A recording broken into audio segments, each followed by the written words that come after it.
कि जब तक अहम रहता है तब तक अध्यात्म की सर्वोच्च ऊंचाई पर नहीं जाया जा सकता।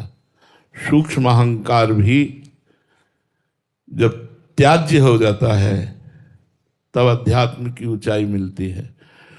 तो चाहे जो कुछ करें, हम करते तो तन मन से ही है। तो जहां मन है वहीं अहंकार बैठा हुआ है। मन, बुद्धि, चित्त, अहंकार। तो कहीं ना कहीं मैं बहुत भजनानंदी हूँ, मैं बहुत त्यागी हूँ, मैं ब्रह्मचारी हूँ, मैं मौनी हूँ, मैं फलाहारी हूँ, मैं स्त्री त्यागी हूँ, गृह त्यागी हूँ, आदि आदि।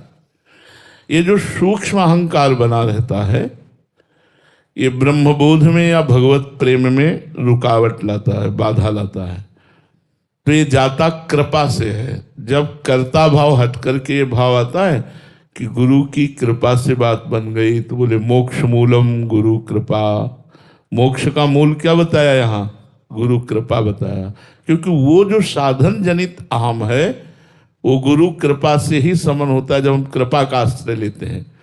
तो गोस्वामी जी ये कह रहे हैं कि अगर हम कर्ता भाव से करें तो मेरे बनाए ना बनेगी कोटि कल्प लो, क्योंकि वो सूक्ष्म अहंकार बना रहेगा।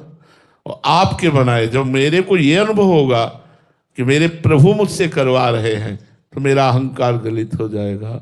जब तक मैं कर रहा हूं तब तक अहंकार, और जब मेरे प्रभु करवा रहे हैं तो दैन्यता, और दैन्यता से ही प्रेम प्रकट होता है।